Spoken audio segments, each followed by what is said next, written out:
নমস্কার বন্ধুরা, শিক্ষকদের জন্য টিচার এলিজিবিলিটি টেস্ট অর্থাৎ টেট পাস বাধ্যতামূলক মামলা নিয়ে সুপ্রিম কোর্টে এক গুরুত্বপূর্ণ শুনানি অনুষ্ঠিত হয়েছে।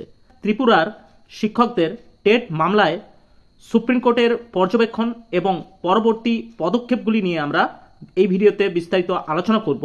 তার আগে এই মামলার সূত্রপাত নিয়ে আমরা প্রথমে বিস্তারিত জানব। এই মামলার সূত্রপাত ত্রিপুরা সরকারের একটি নির্দেশিকাকে কেন্দ্র করে 2021 সালের 30 সেপ্টেম্বর সমগ্র শিক্ষা মিশন ত্রিপুরা একটি বিজ্ঞপ্তি জারি করে জানায় যে সমস্ত শিক্ষক এখনও টেট পাস করেননি তাদের প্রত্যেককে টেট পাস করতে হবে। এই নির্দেশিকার ফলে 2004 থেকে 2010 সালের মধ্যে নিযুক্ত বহু শিক্ষকের চাকরি অনিশ্চিত হয়ে পড়ে, কারণ তাদের নিয়োগের সময় টেট বাধ্যতামূলক ছিল না। এরপরে ক্ষতিগ্রস্ত শিক্ষকেরা ত্রিপুরা হাইকোর্টের কাছে দ্বারস্থ হয়। দীর্ঘদিন শুনানির পর 2024 সালের 16 জুলাই ত্রিপুরা হাইকোর্টের ডিভিশন বেঞ্চে একটি ঐতিহাসিক রায় দেয়। ত্রিপুরা হাইকোর্ট তার রায়ে জানান যে সমস্ত শিক্ষক 2001 থেকে 2011 সালের মধ্যে নিযুক্ত হয়েছেন তাদের জন্য টেট বাধ্যতামূলক নয়।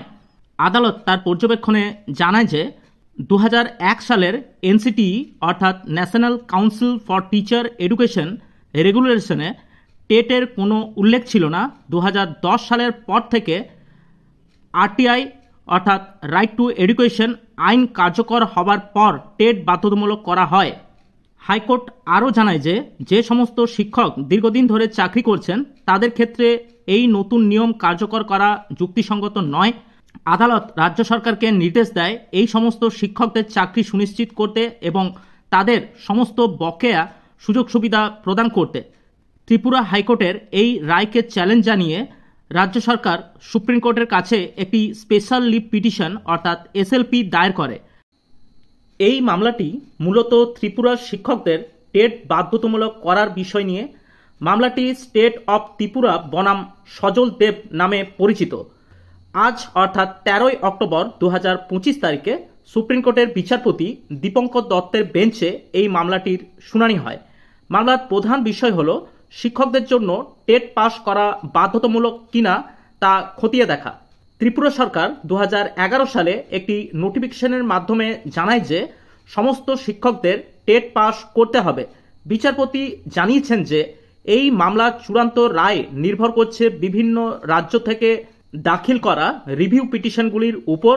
রিভিউ পিটিশনের ফাইন্ডিংস আসার পরে এই মামলার শুনানি হবে।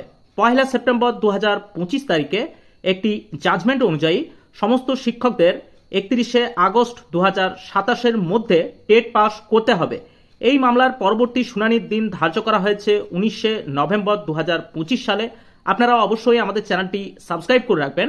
এই মামলার যে পরবর্তী আপডেট সেই আপডেট অবশ্যই এই চ্যানেলে আমরা ভিডিওর মাধ্যমে আপনাদের কাছে তুলে ধরব।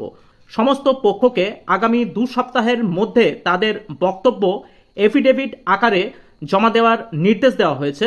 যেহেতু বিচারপতি রিভিউ পিটিশনের গুরুত্ব দিচ্ছেন, তাই মনে করা যাচ্ছে যে শিক্ষকেরা হয়তো কিছু ছাড় পেতে পারে এই রিভিউ পিটিশন করার পর। এই মামলাটি রাজ্যের শিক্ষা ব্যবস্থার জন্য একটি অত্যন্ত গুরুত্বপূর্ণ এবং এর রায়ের উপর নির্ভর করছে হাজার হাজার শিক্ষকের ভবিষ্যৎ। ভিডিওটি ভালো লাগলে আমাদের একটি লাইক দিয়ে উৎসাহিত করতে পারেন। অবশ্যই আমাদের চ্যানেলটি আপনারা ফলো করবেন বিভিন্ন রকম তথ্যমূলক খবরের আপডেট সবার আগে পাওয়ার জন্য। আজ এই পর্যন্তই, দেখা হচ্ছে পরের নতুন কোনো ভিডিওতে। ভালো থাকবেন, নমস্কার, ধন্যবাদ।